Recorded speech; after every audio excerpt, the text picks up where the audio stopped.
e ela me disse que, quando ela era pequena, o pai dela tinha comprado um terreno para ela na Amazônia.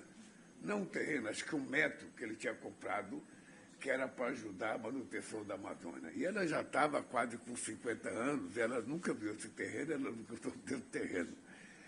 Então, a Amazônia é uma coisa que ela desperta muita curiosidade nas pessoas. Todo mundo debita na manutenção da nossa floresta, da nossa fauna, das nossas águas, ou seja, uma força muito grande, uma esperança muito grande de resultados benéficos para o planeta. Eu não esqueço nunca que, nos anos 80, eu viajava ao mundo e as pessoas falavam porque é preciso cuidar da Amazônia, porque a Amazônia é o pulmão do mundo, é o pulmão do mundo. E, na época, eu dizia, mas a dívida externa é a nossa pneumonia, então é preciso ajudar a gente a cuidar do nosso pulmão, porque a dívida é impagável. Bem, o que acontece é que esse desafio que nós assumimos, hoje eu tenho certeza que nós vamos fazer a melhor COP de todas as COPs já realizadas até hoje. Nós já fizemos o melhor G20, já fizemos o melhor BRICS e vamos fazer a melhor COP de todas. Primeiro, porque o local está maravilhoso, está preparado para receber quem quiser vir aqui.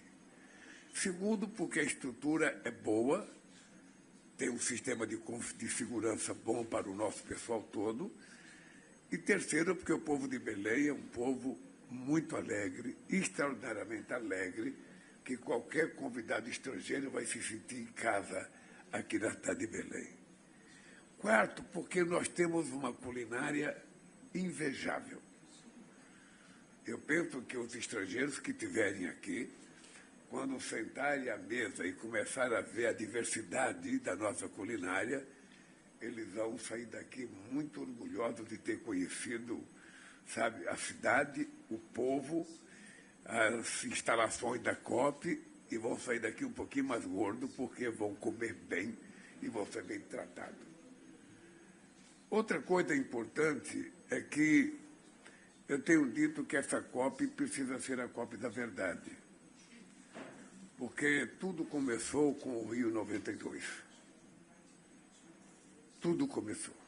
De lá para cá, nós já tivemos várias COPs, muitas decisões foram tomadas, muitas decisões não foram executadas. Há muito tempo nós temos brigado para que se estabeleça na ONU uma governança capaz de exigir, sabe, a cobrança da execução das coisas que nós deliberamos nas questões ambientais, porque se não houver a aprovação dos Estados nacionais, a gente não consegue colocar nada em prática.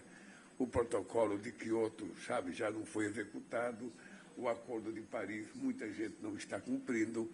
Tem muita gente que ainda não apresentou suas LDCs. Então, essa COP ela vai ser uma COP que nós vamos começar ela com a apresentação de alguns cientistas. Porque uma das coisas que está colocada para nós, chefes de Estado, é a gente dizer para a humanidade, para as pessoas que a gente representa, se a gente acredita ou não na ciência, se a gente confia ou não naquilo que a ciência está prevendo para os acontecimentos climáticos do mundo. Eu sou daqueles que acreditam. Portanto, se eu acredito, eu acho que nós precisamos começar a trabalhar para evitar que os males que estão sendo preconizados aconteçam. Nós, seres humanos, temos inteligência para evitar isso. Então, essa COP, ela vai ser denominada COP da verdade por isso. Eu espero, nós fizemos ela separada, bem acordada, primeiro uma reunião com o chefe de Estado, uma cúpula de chefe de Estado, depois, sabe, a cúpula dos negociadores, depois a cúpula da sociedade civil, onde todos vão participar, todos vão dar palpite, todos vão dar opinião, e nós não queremos que a COP continue sendo, sabe, uma feira de produtos ideológicos climáticos, em cada um vendo o que quer, compra o que quer, e ninguém é obrigado a fazer, a cumprir as coisas que acontecem. Nós queremos que ela seja muito séria e que as coisas que nós decidimos possam ser implementadas. As razões extraordinárias para ela ser no Brasil. Ou seja, além da Amazônia, nós temos outros 5 biomas essenciais para a preservação do meio ambiente. Nós temos o Cerrado, nós temos a Mata Atlântica, nós temos a Caatinga, nós temos o Pantanal e nós temos o Pampa. E o Brasil, a segunda coisa é que o Brasil sempre foi um ator decisivo nas negociações multilaterais. A terceira coisa é que o Brasil é um país líder na transição energética. Poucos países do mundo têm obtido o sucesso que o Brasil tem obtido na sua transição energética, um país que tem 87% da sua matriz de energia elétrica renovável. Além de ser um poderoso produtor de biocombustíveis, de etanol, sabe, estamos entrando na fase do hidrogênio verde, grande produtor de eólica e grande produtor de energia solar. Depois, nós temos uma enorme tradição de participação social para enfrentar a mudança do clima. No Brasil, nós temos uma organização, sabe, da sociedade civil muito grande. Eu ontem visitei algumas comunidades que, no meio, vocês estavam lá. Ou seja, ali é a fotografia real de como é que você pode cuidar. Ou seja, para você cuidar da Amazônia, você não tem que transformá-la num santuário da humanidade. Você precisa fazer com que as pessoas que lá vivem possam extrair da floresta aquilo que é o produto que vai lhe permitir cuidar da sua família, transformar a riqueza da nossa biodiversidade, sabe, em produtos que possam ser comercializados ao mundo. E eu visitei 4 comunidades e saí daqui muito satisfeito com o resultado, inclusive com as áreas de preservação, dando rentabilidade para que as pessoas possam viver e viver felizes, viver sem a agonia dos grandes centros urbanos e aí a necessidade dos estados. Vocês viram ontem, em cada lugar que eu chegava, eu ligava para o ministro, tal coisa não está funcionando, tal coisa... Porque muitas vezes a gente decide uma coisa em Brasília e até chegar aqui embaixo leva meses. Um chuveiro, quando a gente abre, primeiro sai água fria, mas chega quente. Sabe? Na maioria das vezes. Aqui, a política pública tem que ser assim. Quando a gente delibera lá em cima, ela tem que chegar na ponta. Então, eu, quando vejo uma pessoa sem dente, eu fico incomodado, porque eu criei um programa chamado Brasil Sorridente, para não deixar nenhum brasileiro sem dente, cuidar do dente, fazer tratamento de canal, fazer ortodontia, fazer prótese, sabe? Nós só, há 2 meses atrás, eu fui buscar 800 ambulâncias, sabe, com um equipamento dentário para andar o Brasil cuidando das pessoas. Porque se o Estado não estiver presente, as coisas não acontecem. Depois, uma outra coisa importante é que o Brasil tem virado um país referência de combate às desigualdades. Vocês sabem que quando nós chegamos aqui, sabe, nós encontramos a primeira vez o Brasil com 54 milhões de pessoas passando fome. Em 2014, nós acabamos com a fome no Brasil. Aí eu votei em 2023, nós tínhamos 33 mil pessoas passando fome. Em 2 anos e meio a gente acabou com a fome outra vez. E o Brasil tem sido um trabalho muito forte na política de inclusão social, porque é isso que conta para você poder dar às pessoas a certeza de que ele é tratado com respeito, ele não é invisível. A questão de nós estarmos enxergando ele. Então, esse combate à desigualdade é uma coisa que eu prego isso, eu trago isso na minha alma, porque foi esse combate à desigualdade que me fez sobreviver. Depois, a questão... O Brasil, ele é uma espécie de país campeão do diálogo das COP. Há muito tempo, o Brasil é levado muito a sério nas COP, porque nós temos muito o que mostrar. E agora mesmo a gente pôde provar que a gente tem muita coisa para mostrar. O desmatamento já caiu 50%, sabe, 45% no outro bioma, ou seja... Nós estamos fazendo uma coisa não apenas de proibir, achar que é criminoso fazer. Nós estamos construindo parceria com os prefeitos, estamos dando incentivo. Ao invés de dizer que o prefeito está errando, nós temos que incentivar o prefeito a ser sócio nosso no combate ao desmatamento, no combate à degradação das terras. E, para isso, você tem que tratá-lo bem, com cordialidade, e criar uma espécie de recurso para ajudar os prefeitos a se sentirem, sabe, fazendo um trabalho prazeroso, e não tendo um ente federado brigando contra o outro. Essa é uma coisa muito importante e a gente também vai fortalecendo a ideia do multilateralismo. Ou seja, que juntos a gente pode fazer muito mais do que sozinho. Bem, eu estou dando um quadro geral porque depois vamos fazer muitas outras perguntas. Nós temos interesse aqui, uma coisa nova que vocês devem torcer para a gente conseguir aprovar, que é o famoso programa de TFFF, ou seja, Florestas Tropicais para Sempre. Ou seja, ao invés de a gente ficar esperando doação de um país rico, sabe, que sempre vão dar aquém daquilo que é necessário, porque a dívida agora já está em 1 trilhão e 300 bilhões de dólares. Ou seja, então, ao invés de a gente ficar esperando a doação, nós criamos um fundo. Um fundo em que não será doação, é um fundo de investimento. E o Brasil, quando anunciou esse fundo, o Brasil já depositou 1 bilhão de dólares. É um fundo que vai trazer rentabilidade para o investidor e uma parte dessa rentabilidade vai financiar os países que mantêm sua floresta em pé. Então, é um fundo de ganha-ganha. E nós esperamos que, quando a gente terminar a apresentação do TFFF, a gente tenha muitos países participando. Nós também vamos fazer uma proposta de quadruplicar a quantidade de combustíveis sustentáveis no mundo. Nós queremos ver se é possível inaugurar uma nova fase da COP de implementação, porque é o seguinte, chega de discussão, agora precisa implementar o que nós já discutimos. Nós temos que escolher algumas coisas certas para que a gente possa implementação. E aí a nossa ideia é de propor, sabe, a criação de um Conselho do Meio Ambiente, um órgão ligado à ONU, com um pouco mais de poder, para poder, ao decidir uma decisão aqui, esse Conselho poder viajar o mundo acompanhando os resultados, sabe, das decisões que nós temos aqui, porque senão não vai acontecer. Um país falou, não vou cumprir, não acontece nada com ele, sabe? Então a COP vai perdendo o estímulo. Daqui a pouco as pessoas não querem mais participar, porque não adianta nada.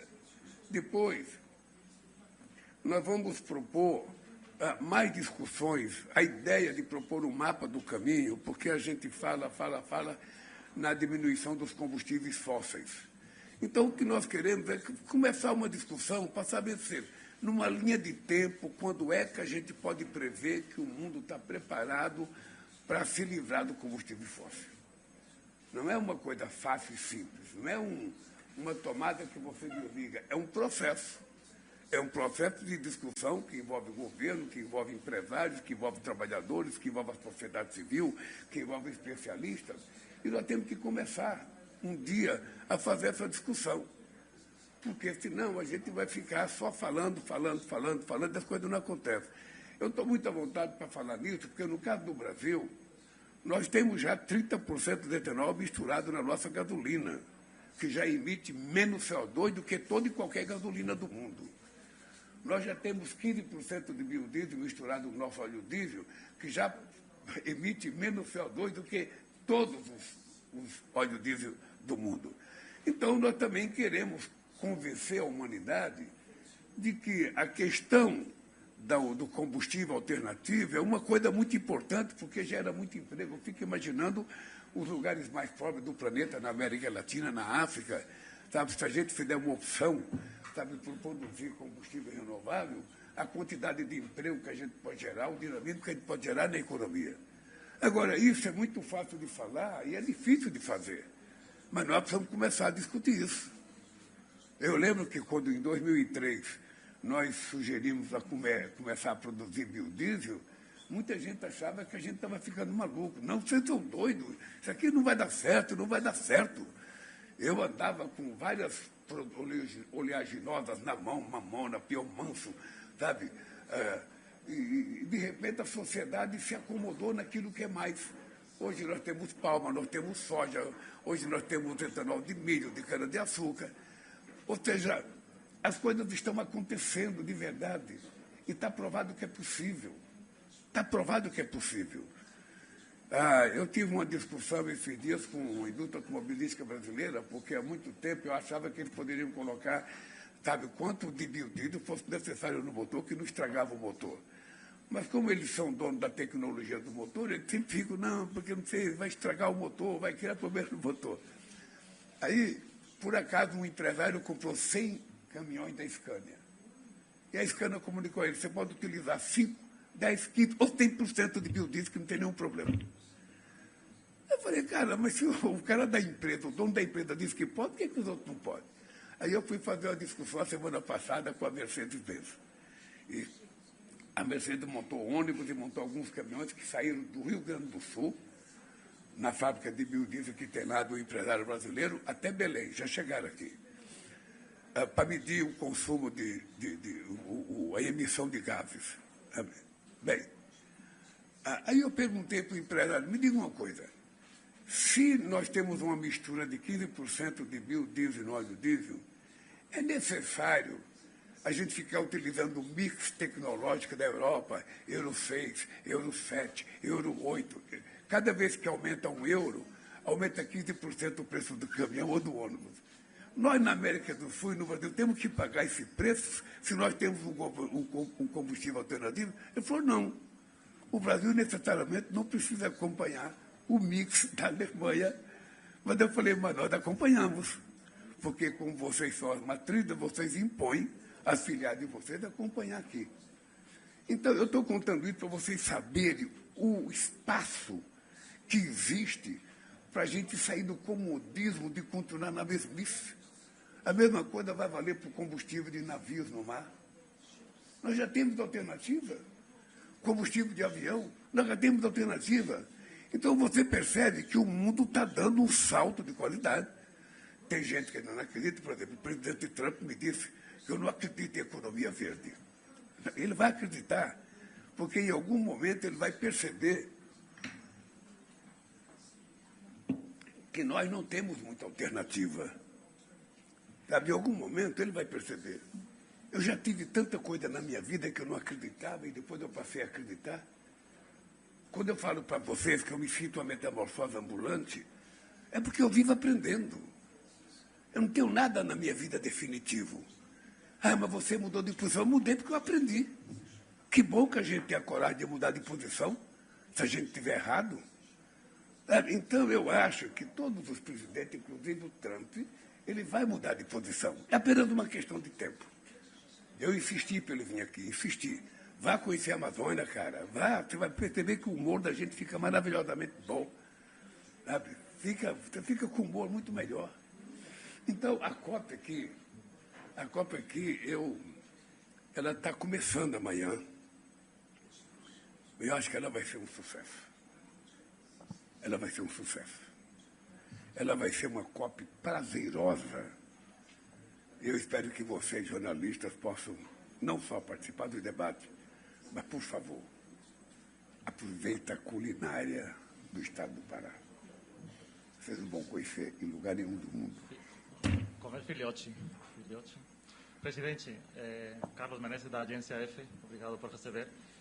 Vai me permitir pular do assunto da COP, que temos só 1h15, e o tempo está muito corrido e tem muitas questões para perguntar para o senhor. Mas, em paralelo à COP, tem um assunto muito importante que está acontecendo na América do Sul, com o despliegue militar dos Estados Unidos no Mar Caribe e na parte do Pacífico Oriental, Colômbia. E eu estou um pouco chocado porque os governos da América Latina não passaram de condenar o assunto, simplesmente divulgar notas oficiais. E eu acho que a América Latina deveria tomar uma posição mais contundente, porque estão matando, bombardeando civis praticamente nas águas, no limite das águas de Colômbia e Venezuela. Concorda com essa posição? Olha, nós vamos ter uma reunião da CELAC dia 10, em Santa Marta, na Colômbia. Eu até estou com muita dificuldade de comparecer, mas estou sendo convencido pela minha assessoria de que, como o Brasil é o país mais importante que faz parte da CELAC, se eu não for, vai ser uma situação desagradável que o país mais importante da CELAC não compareça na CELAC. A minha assessoria já está rindo, porque eles estão me enchendo o saco há mais de um mês. E, veja, só tem sentido a reunião da CELAC nesse momento se a gente for discutir essa questão dos navios de guerra americanos aqui nos mares da América Latina. Eu tive a oportunidade de conversar com o presidente Trump sobre esse assunto, dizendo para ele que a América Latina é uma zona de paz. Aqui não proliferou armas nucleares. No caso do Brasil, é constitucional. E eu tenho orgulho de ser constituinte e ter votado para que não houvesse proliferação de armas atômicas, de armas nucleares aqui no Brasil. Então, nós somos uma zona de paz, nós não precisamos de guerra aqui. Não precisamos de guerra. O problema que existe na Bolívia é um problema político que deve ser resolvido na política. Eu disse ao presidente Trump, até pedi para ele, converse com o presidente Bush, ele vai lhe contar o que nós fizemos em 2003, quando tinha uma situação que deram um golpe no Chaves, que derrubaram o Chaves, depois o Chaves voltou, e era preciso fazer um referendo, tinha um clima político muito nervoso na Venezuela.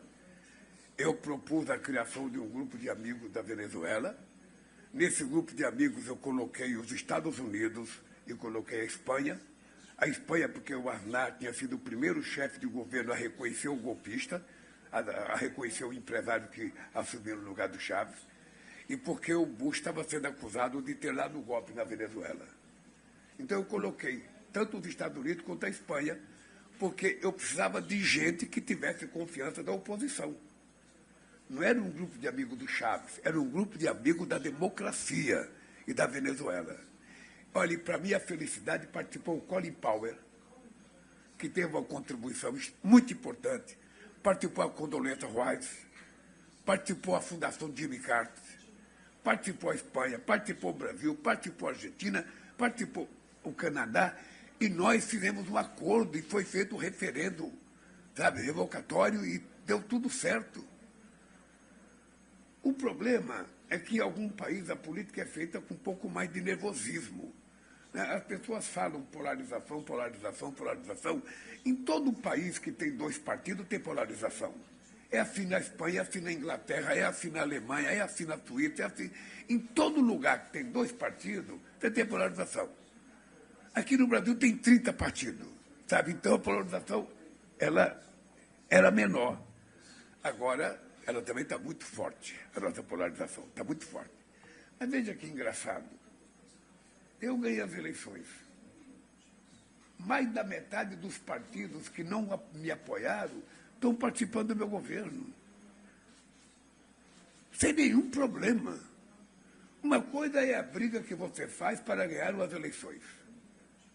É como 2 times de futebol. Uma coisa são os empurrões, o xingamento que você faz dentro do campo. Mas na hora que termina o jogo, a vida segue. E eu, para governar o Brasil, eu precisava construir a maioria no Congresso Nacional. E você não pode construir maioria com quem não é deputado, com quem não é senador. E você tem que conversar com quem não votou em você. E eu, hoje, tenho muitos partidos, apenas um partido não está no meu governo. Mas a gente conseguiu construir de forma extraordinária, sabe, essa aliança. Então, nós vamos tentar, na CELAC, discutir essa questão da Venezuela, discutir essa questão da participação das Forças Armadas americanas nos mares do Caribe. Não é necessário, ou seja, a polícia tem todo o direito de fazer o combate, sabe, ao narcotráfico. Tem todo o direito e responsabilidade de fazer. E os americanos poderiam estar tentando ajudar esses países e não tentando ficar atirando contra esses países. Mas o senhor teme uma invasão terrestre das forças americanas? Não, eu não quero que a gente chegue a uma invasão terrestre. Eu disse ao presidente Trump, e vou repetir para você, de que um problema político a gente não resolve com armas. A gente resolve com diálogo.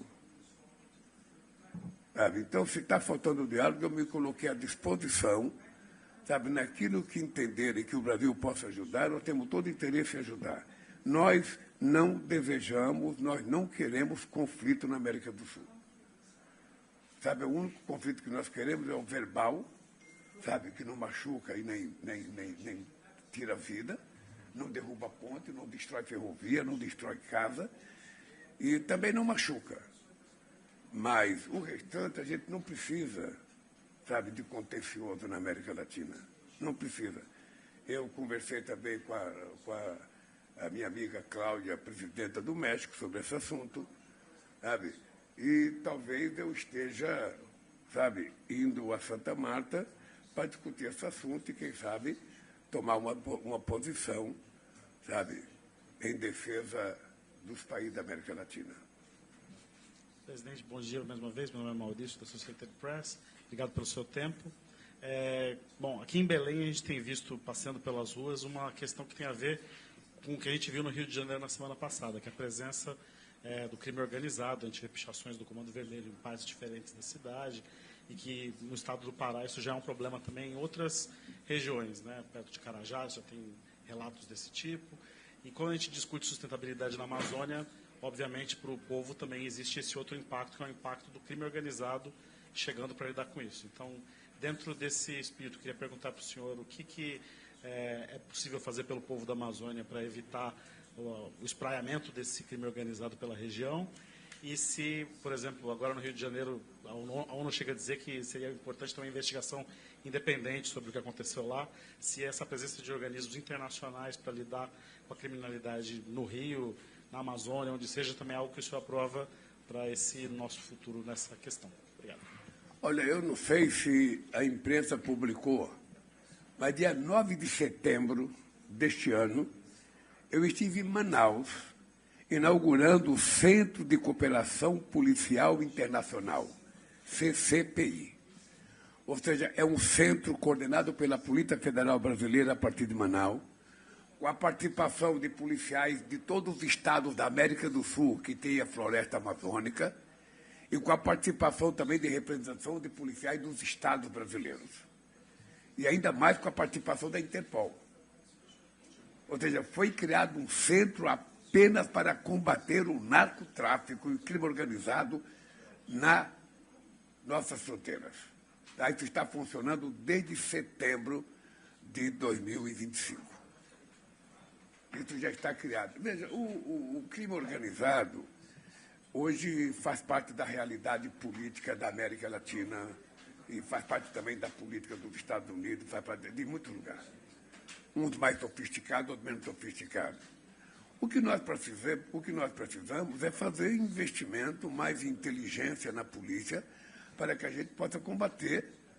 Sabe? Em São Paulo, por exemplo, a Polícia Federal descobriu uma fábrica que produzia mais de 3.000 rifles, sabe? Que a gente vinha dizendo que era importado, que era contrabando. Não, era feito lá numa fábrica. Foi desmontada uma parte em São Paulo, uma parte em Minas Gerais, e era quem fornecia para o Rio de Janeiro. Se você vê a quantidade de coisas que já aconteceu nesse pouco tempo que nós estamos no governo, do ponto de vista de ataque ao crime organizado, é muita coisa que nós já fizemos, muitas prisões, muitas coisas que nós já conseguimos destruir nesse país. Então, se a polícia tiver os efetivos necessários, nós mandamos uma PEC, uma emenda constitucional para o Congresso Nacional Brasileiro, para que a gente possa definir como é que o Estado, como é que a União pode participar junto com os Estados, sem interferir na autonomia do Estado. Porque tem sempre uma celeuma de que a União não pode se meter porque vai ferir a autonomia do Estado. Então, nós queremos saber como é que a União pode participar do combate ao crime organizado sem interferir na política dos Estados. Por isso, nós mandamos uma PEC para o Congresso Nacional, que possivelmente ela seja votada essa semana ainda. Tá? Quando essa PEC estiver aprovada, a gente vai ter mais facilidade. E, ao mesmo tempo, mandamos uma lei, esta semana agora, uma lei antifacção. É uma lei que aumenta a pena, que aumenta a punição para a gente combater as facções organizadas que existem em São Paulo, no Rio de Janeiro e no Brasil. Existem em todos os estados hoje. Então, nós estamos trabalhando de forma muito forte para que a gente possa, sabe, tentar fazer com que a sociedade possa viver em paz e viver com muita tranquilidade.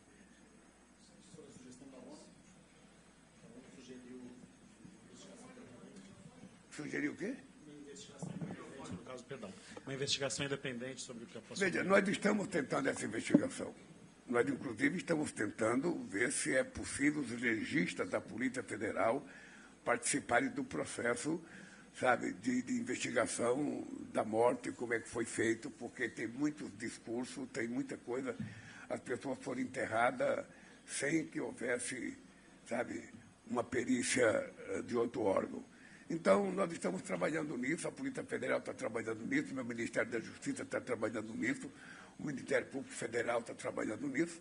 Vamos ver se a gente consegue fazer essa investigação, porque a decisão do juiz era uma ordem de prisão, não tinha uma ordem de matança, e houve a matança. Sabe? Eu acho que é importante a gente verificar em que condições ela se deu, porque até agora nós temos uma versão contada pela polícia, contada pelo governo do Estado, e tem gente que quer saber se tudo aquilo aconteceu do jeito que eles falam, teve alguma coisa, sabe, mais delicada na operação.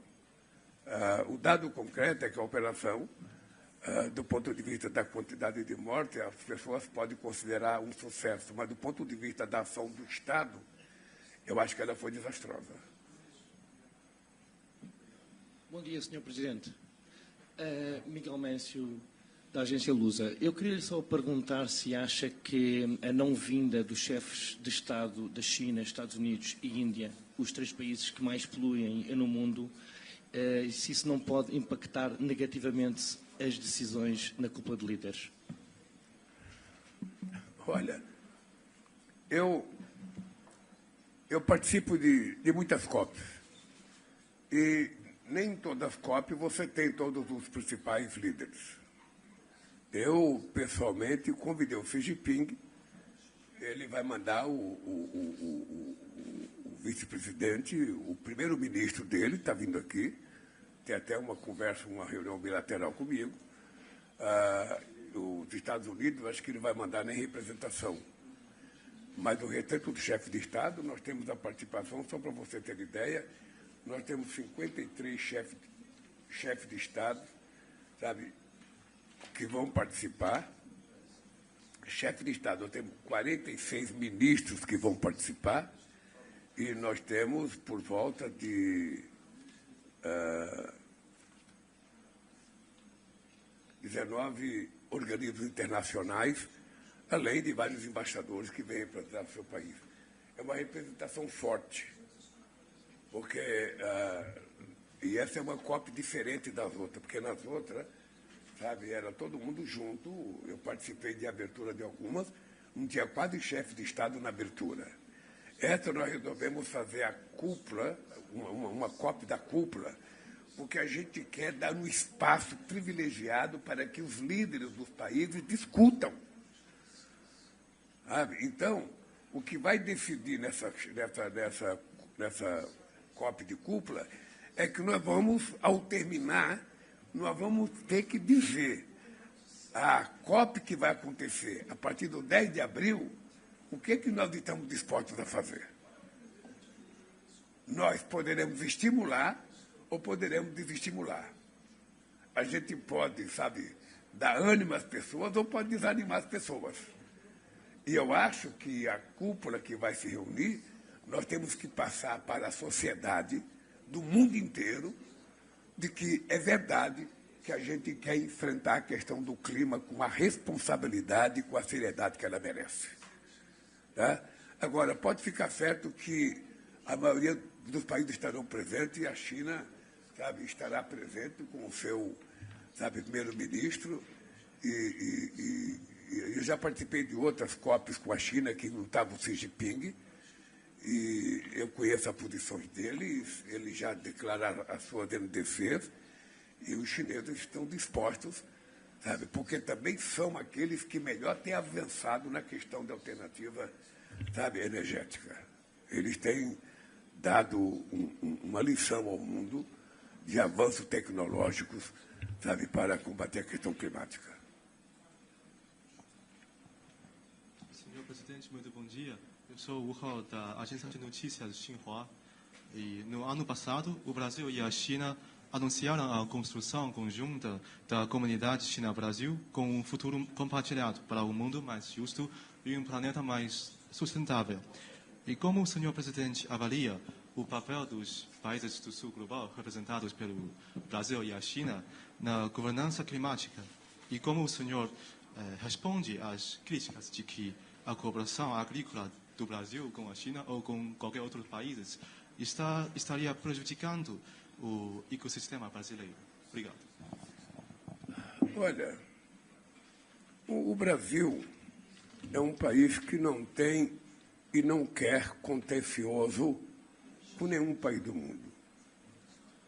O Brasil tem na China hoje o seu mais importante parceiro comercial e ainda estamos muito aquém de atingir o potencial dos dois países. O Brasil tem uma boa relação com os Estados Unidos. O nosso fluxo de balança comercial foi 87 bilhões no ano passado, metade praticamente daquilo que o Brasil tem com a China. E o Brasil tem crescido a sua relação com a China. Tem crescido não apenas na exportação de commodities, de soja, de milho, de minério de ferro. Nós queremos crescer com a China na construção de empresas chinesas com seus avanços tecnológicos no Brasil. Daí porque a Biadil já se instalou na Bahia e vai começar a produzir autopeça lá já a partir do ano que vem, 2027. Nós queremos outras empresas chinesas trabalhando no Brasil e nós queremos fortalecer muito a nossa relação com a China. A China é um parceiro confiável, tem sido de muita lealdade na relação com o Brasil, sabe? E, obviamente, que nem a China nem o Brasil, a gente não se opõe que um país qualquer possa taxar os nossos produtos. Na medida que um país tem que defender a sua indústria e tem que defender o seu emprego, é normal que ele tente fazer com que haja uma taxação para criar dificuldade para o produto estrangeiro entrar no Brasil. A taxação feita com relação ao Brasil não foi com base em dados verídicos, foi com base em dados irreais. Eu tive a oportunidade de entregar ao presidente Trump o material por escrito, mostrando o equívoco que tinha acontecido. E, obviamente, que tem crescido a nossa relação com a China.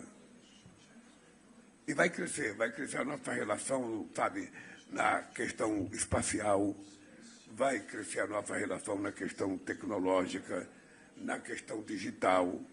Sabe? Nós queremos tirar proveito de todos os países que querem fazer investimento no Brasil.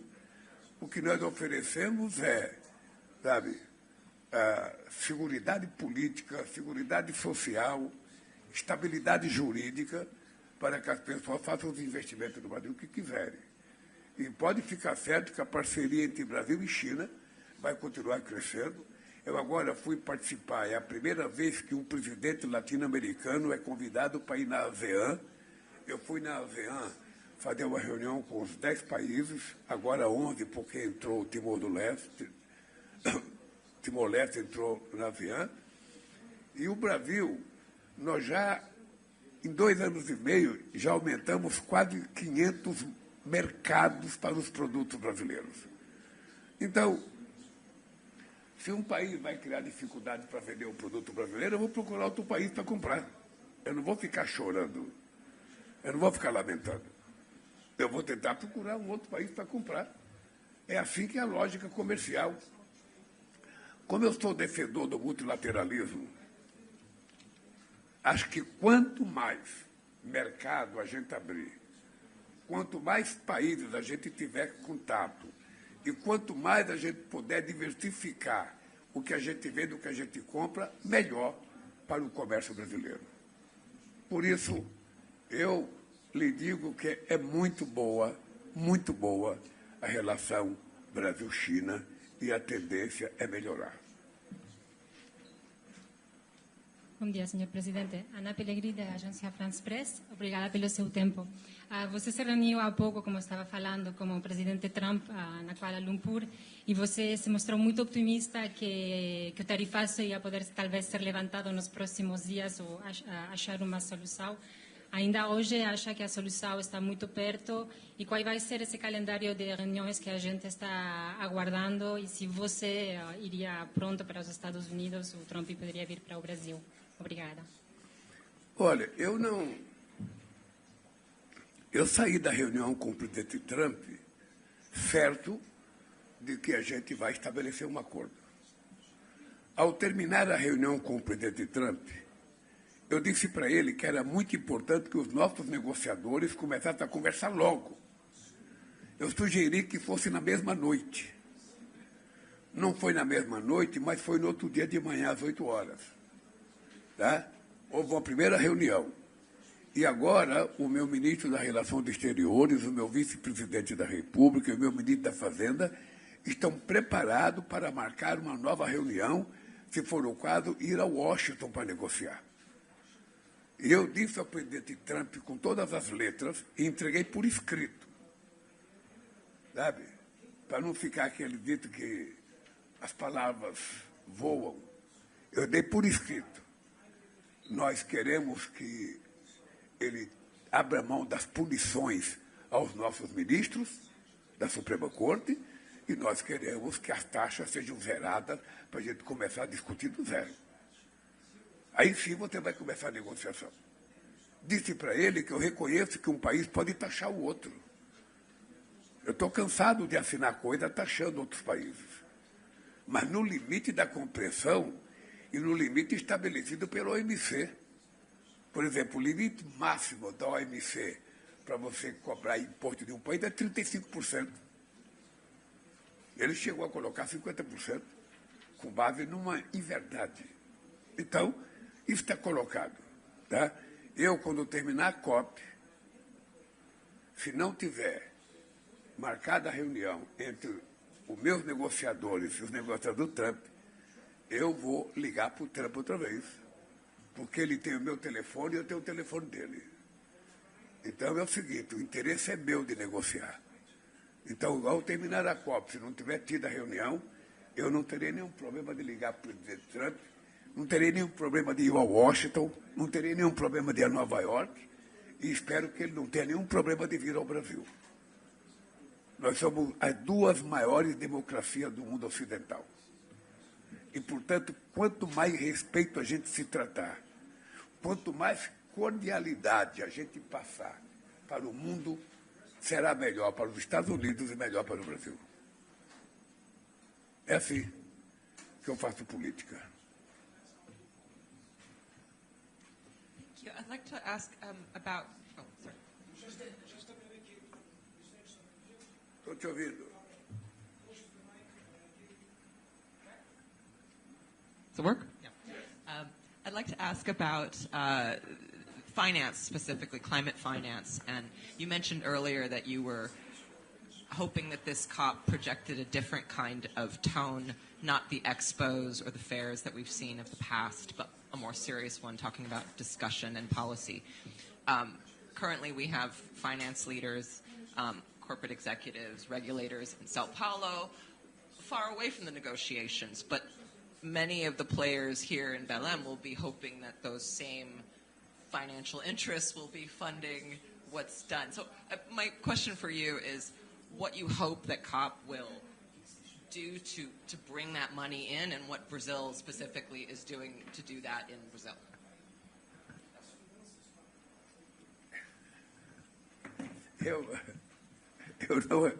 Eu não acredito que a solução financeira para a COP venha de banqueiro.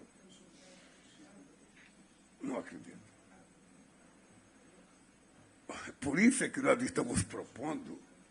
Uma coisa que nós temos que ter claro é o seguinte: nós estamos querendo sair da era da doação. A doação é muito importante, mas ela é sempre muito aquém daquilo que as pessoas precisam. Muito aquém. Veja, eu participei da COP15 em 2009, em Copenhague. Naquela COP, o mundo rico prometeu 100 bilhões por ano para ajudar os países que têm floresta em pé. Até hoje não saiu esse dinheiro. Agora a dívida já é 1 trilhão e 300 bilhões de dólares. Ora, se eles não deram 100 bilhões, vão dar 1 trilhão. Então, qual é a grande novidade dessa COP? É que nós criamos um fundo de florestas tropicais para sempre, o TFFFF. Ou seja, em que não será doação, será investimento. Um fundo de pensão pode investir, um empresário pode investir, um governo pode investir, sabe? E esse dinheiro vai ter uma rentabilidade para ele e uma rentabilidade para ajudar a financiar o país que tem floresta em pé. Não vai ser doação. E esse fundo será administrado possivelmente pelo Banco Mundial e por outros bancos. É bem importante que a gente discuta a necessidade de ter mais bancos cuidando desse dinheiro. A ideia não é que você consiga tudo amanhã, tudo numa semana. A ideia é que você está lançando um programa novo em que as pessoas podem ganhar dinheiro honestamente, investindo honestamente e ganhando apenas o necessário para que uma parte daquele ganho fique para o pagamento da manutenção da floresta em pé. E quando eu digo para a manutenção da floresta em pé, é fundo para você poder pagar para as pessoas que estão lá cuidando. Você tem que levar energia para esse povo, você tem que levar, sabe, escola, você tem que levar posto de saúde, você tem que levar transporte, você tem que... Sabe, se você quiser que as pessoas fiquem cuidando da floresta, e você tem, aqui no Pará, vocês vão poder visitar um centro de bioeconomia. Acho que vai ser o primeiro do mundo. E essa pode ser uma nova indústria mundial que surge a partir da COP30. Ou seja, você explorar a mega diversidade que tem a Amazônia, a nossa riqueza, para saber do que você pode produzir com a grandiosidade da nossa floresta. E aí você pode ter uma bioeconomia muito forte, sabe? Você vai ver, se você andar, você vai ver muita gente produzindo remédio de muitas plantas, de muita coisa para beleza, muita coisa para saúde, sabe? É uma riqueza que a indústria fármaco pode crescer muito se a gente levar a sério isso. Então, nós temos que levar a sério. A gente não precisa mais destruir para a gente crescer. A gente pode manter gerando emprego. Ao invés do cara cortar uma árvore para ele poder vender e ganhar o dinheiro, ele vai cuidar daquela árvore em pé e, por conta disso, ele vai receber, sabe, um dinheiro para sobreviver. E ainda vai poder extrair daquela árvore coisas que podem produzir, sabe, artesanato, pode produzir remédio, pode produzir produto fármaco, pode produzir instituto de beleza, sabe, qualquer coisa. É esse novo mundo que a gente quer criar. É esse novo mundo que a gente quer criar. E é por isso que eu não quero mais falar a palavra doação. Eu digo, vou dar 50 milhões de dólares. É bom dar 50 milhões de dólares, mas não é nada. Vou dar 30 milhões de dólares. Tá, tudo bem, eu agradeço, mas não é nada. Porque é preciso bilhões para que a gente possa resolver o nosso problema. E não é resolver o problema do Estado, é resolver o problema do povo que está lá. Ontem eu fui visitar, esse dia, 4 comunidades. Todas as pessoas são pobres. Mas eu tenho certeza que elas são mais felizes do que nós. Tenho certeza. Você vê na cara deles, eles não têm 10% dos problemas que a gente tem. Eles vivem mais tranquilo. É como se fosse uma vida que acompanha a natureza no tempo da natureza. Sabe? As coisas não acontecem quando a gente quer que aconteça. Acontece porque a natureza está permitindo que aconteça a tranquilidade das pessoas. Sabe? Não esse mundo nervoso que a gente vive nos grandes centros urbanos, todo mundo meio doido. Então, eu te confesso que eu estou convencido que esse fundo de florestas tropicais para sempre vai ser uma coisa extremamente importante. Por exemplo, tem gente que fala, não, nós temos que tirar dinheiro das petroleiras, nós temos que tirar dinheiro dos bancos, nós temos que tirar... Não, eu acho que essas empresas petroleiras vão, ao tempo, se transformar em empresas de energia, sabe? E muito mais rápido do que as pessoas imaginam. Muito mais rápido. Porque os avanços tecnológicos nessa área são... Sabe? Ontem eu vi uma coisa fantástica, ontem eu vi um robô para tirar açaí. Você já viu um cara pegar um cacho de açaí? Você viu como é que ele sobe no coqueiro? Pois ontem, o empresário aqui do Pará mostrou um robozinho, que corta o cacho e traz, sem risco de vida para ninguém. Então, nós temos a chance de fazer uma revolução nessa chamada economia verde. Então, é isso que nós estamos apostando. E se vocês tiverem oportunidade, visite o Centro de Bioeconomia, que está instalado num desses galpões do Porto aí. Senhor Presidente, vai me desculpar de novo, vou mudar de assunto. A gente ficou um pouco surpreso porque na Indonésia o senhor anunciou que vai se candidatar para 2026. A gente se surpreendeu com essa notícia que era de madrugada. E eu lembro que nos últimos meses, quando todavia ainda não tinha anunciado oficialmente, falava dois fatores. Se o senhor estava com a saúde certa, que isso a gente demonstrou ontem pegando o cacau do pé, dando pulos. E a segunda era se a extrema-direita, de novo, fosse uma ameaça para o Brasil. E se fosse, de novo, chegar no poder no Brasil. Eu gostaria de saber do senhor as razões que levaram para o senhor se candidatar de novo, por parte disso. Primeiro, eu queria te dizer que foi um erro eu ter anunciado na Indonésia que eu me candidatei. Eu não tenho eleitor lá. Sabe? Foi um erro meu.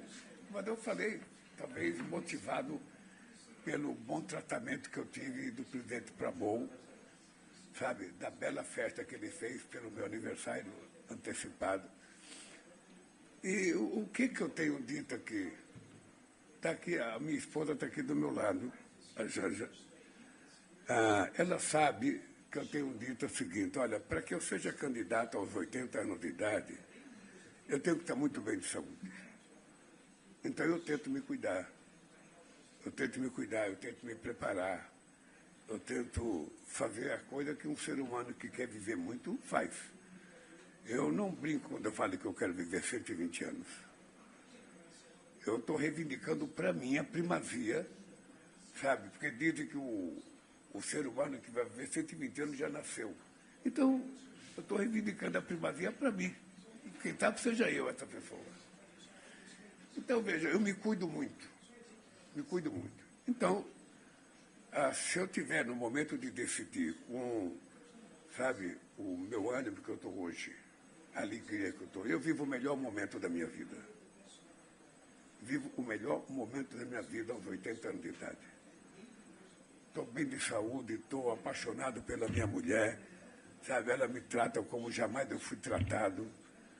Estou bem no governo, estou bem com meus ministros, estou bem com as coisas que acontecem no Brasil, sabe, eu sei da dificuldade, sabe, mas se depender de mim, nunca mais alguém de extrema-direita, negacionista, vai governar esse país. O meu esforço todo é para que a democracia vença. E nós temos que fazer o povo compreender a diferença da democracia para o autoritarismo. Sabe? De um presidente que tem compromisso com o povo, com o negacionista. Então, sabe, eu sou um ser humano tocado à emoção. Aquela história que o Trump brincou de química, eu não sei se ele já tinha ouvido falar, mas a vida inteira eu digo para todo mundo que a minha relação com o ser humano é química. Eu não acredito nesses contatos por celular, não acredito em contato por saber e-mail, não acredito essa coisa. Se você não olhar a cara da pessoa, não tocar na pessoa, você não está tendo contato com a pessoa. A nossa relação é química. Sabe? Tem que haver o olhar no olho das pessoas. Sabe? Você tem que ver e você não vê a distância. Então, eu digo isso há muitas décadas. Sabe? Cada vez eu acredito mais nisso. Então, quando o Trump falou aquele que foi só 29 segundos, mas deu uma química, comigo é assim. Eu gosto das pessoas por olhar as pessoas. Sabe? Eu não preciso a pessoa fazer muita coisa. Se eu olhar na pessoa, eu sei se a pessoa é boa ou não. E mesmo que a pessoa não seja tão boa para mim, eu tenho que tentar extrair da minha relação com aquela pessoa aquilo que é proveitoso para a coisa boa que a gente quer fazer. Se tem uma coisa ruim, eu não quero fazer. Então, eu não vejo por que eu não me dar bem com o Trump. Eu disse para ele, a relação de dois chefes de Estado não é ideológica. Eu não concordo com o que você pensa, você não concorda com o que eu penso, ótimo. Agora, você foi eleito presidente dos Estados Unidos e eu fui eleito presidente do Brasil. Então, é com você que eu tenho que conversar. E é comigo que você tem que conversar. Conversar sobre o quê? Conversar sobre o interesse dos dois Estados. Sobre o interesse do povo americano e do povo brasileiro. É assim que funciona a relação de chefe de Estado. Não é porque eu gosto de fulano, eu gosto de Beltrano. A minha relação não é pessoal. Minha relação é de chefe de Estado. E isso eu faço questão, sabe, de preservar, porque é assim que a gente vive bem. E eu confesso para vocês uma coisa, eu não tenho contencioso na minha vida pessoal. Se tiver alguém que não gosta de mim, é porque não quer gostar de mim. Mas eu nunca faço nada para as pessoas não gostarem de mim. Porque eu acho bom ser bom. Eu acho bom tratar as pessoas bem. Eu acho bom ser respeitoso com as pessoas. Sabe? É assim que eu fui educado. É assim que eu vou viver meus 120 anos. Presidente, voltando para um outro tema também importante aqui da Amazônia, que é a exploração possível exploração de petróleo na margem equatorial, né? Tem muito debate sobre isso, muita gente não esperava nem que houvesse um anúncio de exploração inicial ali antes da COP, né? O senhor conhece muitas das críticas, mas muitos dos leitores vão só começar a entender um pouco desse tema a partir das discussões da COP, né? Vão ouvir ambientalistas, vão ouvir membros do governo. Queria que o senhor comentasse um pouco sobre quais são as perspectivas de exploração nessa região e como é que o senhor responde às críticas que apontam que explorar combustíveis fósseis em qualquer situação seria um prejuízo para o meio ambiente. Se eu fosse um líder falso e mentiroso, eu esperaria passar a COP para anunciar. Mas se eu fizesse isso, eu estaria sendo pequeno diante da importância do que significa você fazer um teste na margem equatorial. Porque nós temos autorização para fazer o teste. Se a gente encontrar o petróleo que se pensa que tem, vai ter que começar tudo outra vez para dar licença. E pode ficar certo de uma coisa. Quando eu não existe mais, o povo brasileiro existe. E nós iremos fazer, se tiver que explorar, da forma mais cuidadosa que alguém pode fazer. Nós não vamos colocar em risco uma coisa que nós acreditamos que faz bem para a humanidade. Agora, o Brasil é um país pobre. Vocês conhecem os dados, milhões de pessoas. Se você tiver, você tem que saber como explorar e como evitar qualquer risco. Veja, a Petrobras é a empresa mundial com maior competência de prospecção em águas profundas do mundo. Até agora não tivemos um incidente com a Petrobras. Nada igual ao Golfo do México. Nunca tivemos. E se tiver, não vai acontecer, porque os cuidados já foram tomados. Não haverá improvisação. Tá? Pode ficar certo, não haverá improvisação. Não é porque a gente precisa que a gente vai fazer as coisas mal feitas, porque o prejuízo será muito pior. Então, depois, se a gente encontrar, quando tiver o resultado da pesquisa, vai começar toda uma nova discussão outra vez. Tá?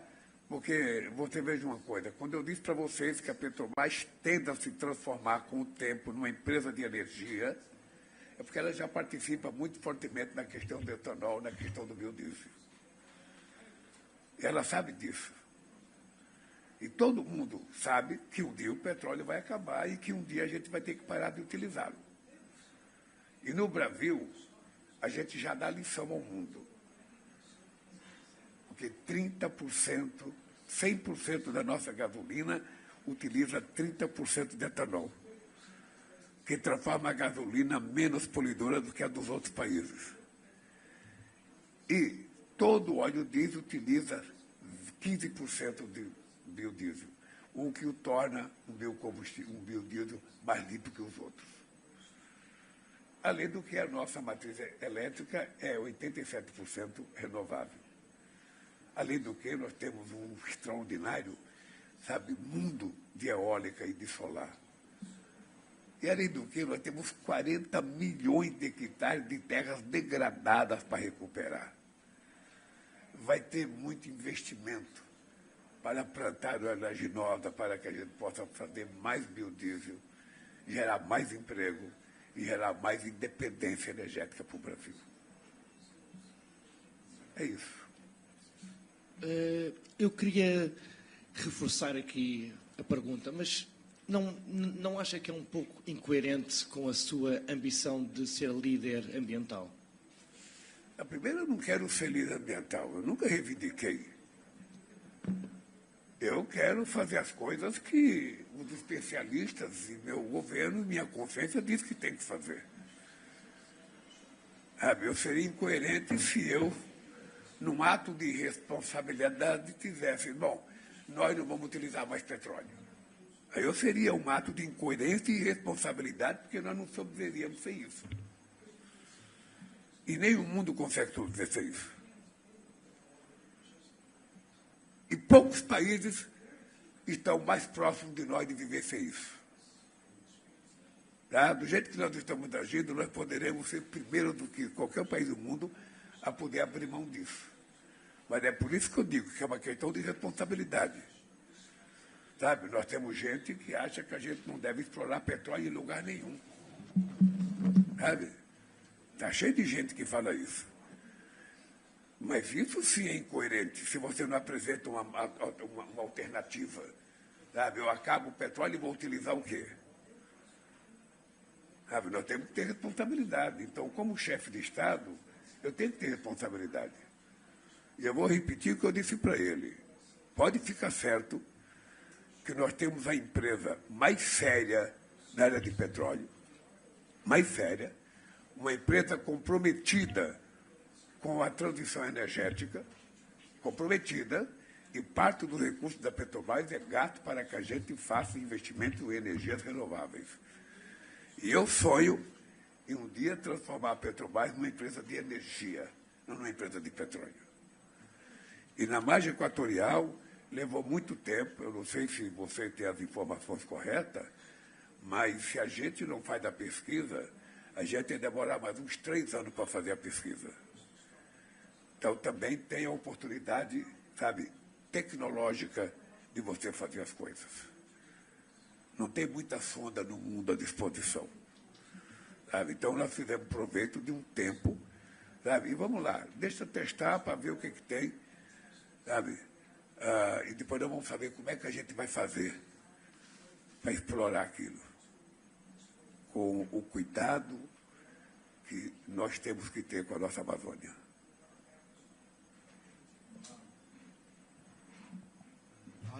Além de esperar até os líderes dos países desenvolvidos a perceber a importância da governança climática, o que mais os países em desenvolvimento podem fazer de forma ativa para levar adiante a governança climática e assumir as suas responsabilidades? Obrigado.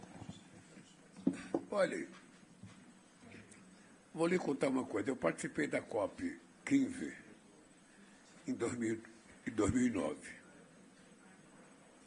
Na COP15, a Europa inteira, mais os Estados Unidos e o presidente Obama, queriam naquela COP jogar a responsabilidade da poluição do planeta nas costas da China. Eu, no mesmo dia, recebi telefonema da Angela Merkel, do Sarkozy, do Obama, do governo da Itália, do Gordon Brown, todo mundo me ligou que era tentando me convencer que nós deveríamos jogar, sabe, a responsabilidade da poluição do mundo nas costas da China. Eu lembro que o Sarkozy chegou em Copenhague com 50 jornalistas para uma entrevista coletiva comigo, achando que eu ia condenar a China. E o que eu disse naquela reunião? É verdade que a China polui muito. Mas é verdade que os países industrializados poluem há 200 anos. Então, existe uma dívida. Então, é preciso saber se os países industrializados vão pagar a dívida que têm com o planeta. Ao invés da gente querer só culpar a China, quem é que vai pagar o contencioso de vocês? Porque esse é o dado concreto. Você não pode pegar um país que não polui nada, porque não tem nada, o povo quase que não tem o que comer, e querer que ele tenha a mesma responsabilidade de um país como os Estados Unidos. Um país como a Alemanha, altamente industrializado, não. Você tem que levar em conta os compromissos, as dívidas, para que a gente seja justo. Então, depois disso, a China avançou muito. A China hoje é um país que avançou muito, na questão climática. A China vai vir com muita moral para essa COP, porque ela tem coisas. Os avanços da China na questão do motor elétrico é uma coisa quase que, a gente não pensava há 5 anos atrás que ia ter essa evolução toda. Então, eu acho que hoje não tem mais sentido a gente ficar tentando saber quem polui mais ou quem polui menos. Hoje, o que está colocado para nós é o seguinte: vamos cuidar ou não vamos? E aí a minha preocupação de criar um instrumento político capaz de fazer valer a aprovação das coisas que nós aprovarmos aí. Então, eu não sei como é que faz, mas a nossa proposta é criar um conselho, ambiental, ligado à ONU, tem que ser sempre ligado à ONU, para que a gente possa dizer, ao tomar a decisão, os países que não cumprirem, aí sim você pode pensar que penalidade você vai criar para cada país. Aí pode ser uma penalidade consentida de forma multilateral e não uma decisão unilateral de um país querendo punir o outro.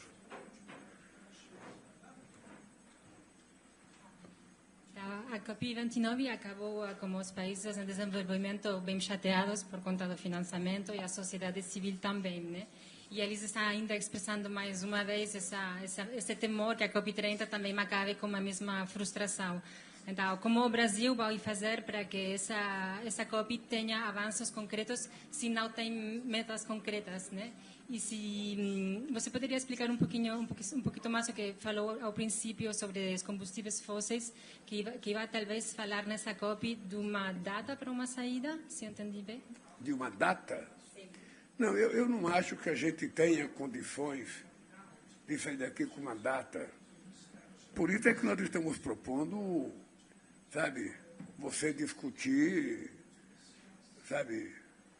um caminho a ser perseguido. Ou seja, que passos a gente tem que dar em cada momento para que a gente faça com que as coisas aconteçam. É isso que você tem que tomar cuidado. Porque se você fizer propostas, que sejam irreais, ela parece ser bonita quando você faz, mas ela é desmoralizante quando não acontece. Então, eu há muito tempo, no movimento sindical, eu aprendi uma lição de vida. Quando você reivindica uma coisa muito alta, mesmo que você consiga metade, é uma derrota. Então, eu passei a ter como lição de vida sempre fazer uma reivindicação próximo daquilo que era o possível. E o que acontece quando você faz as coisas próximo do que é possível? Quando você consegue, é uma vitória. Então, esse caminho que a gente está procurando, ele não pode ser um caminho apressado, porque daqui a pouco ninguém cumpre, daqui a pouco ninguém acredita mais em ninguém.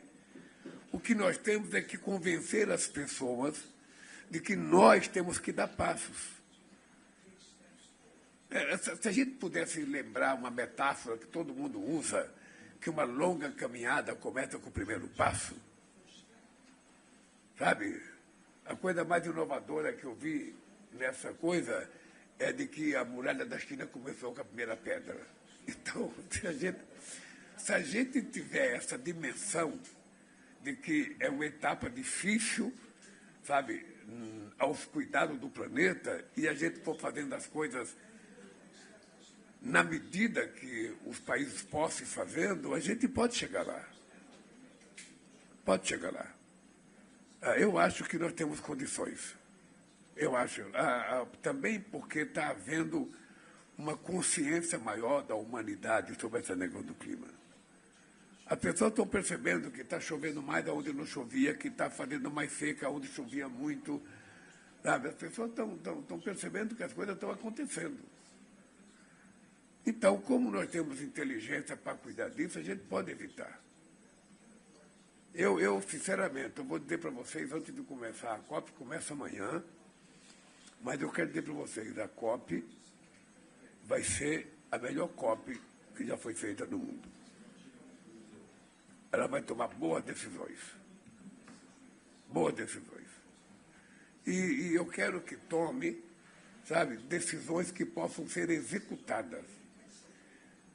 Ninguém precisa fazer promessa, sabe? Ninguém precisa fazer só discurso, não. Vamos fazer aquilo que pode ser feito.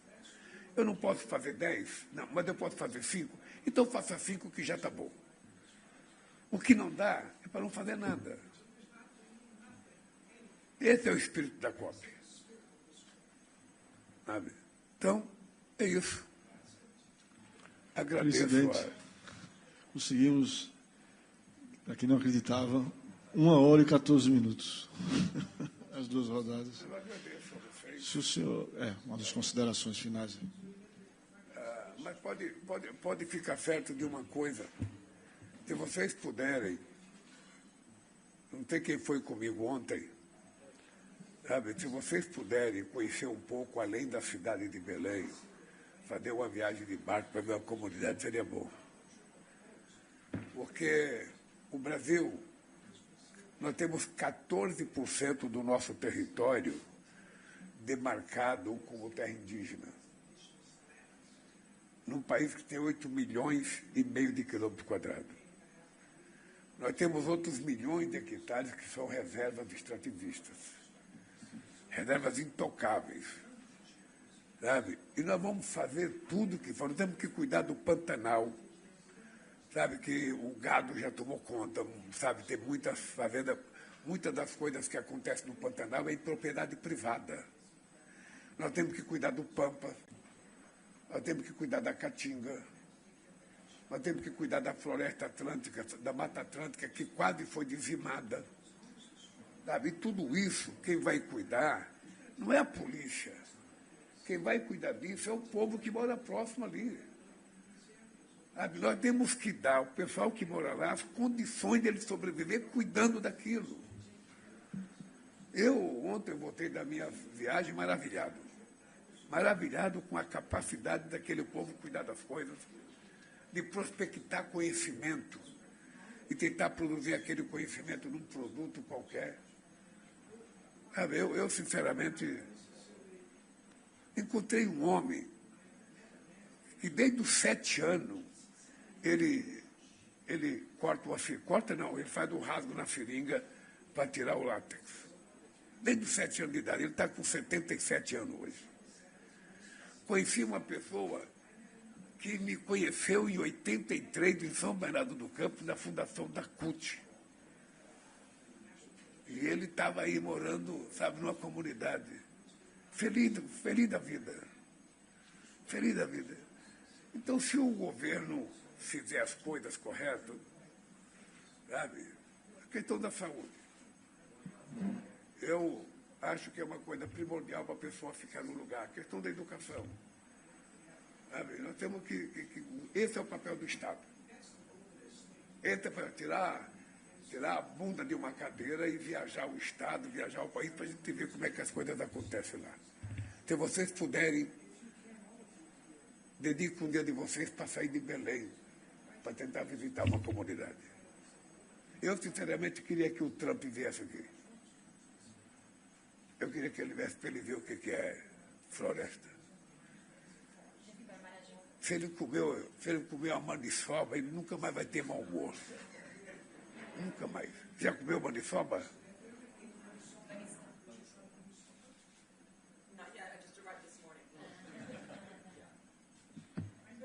Ah, então coma.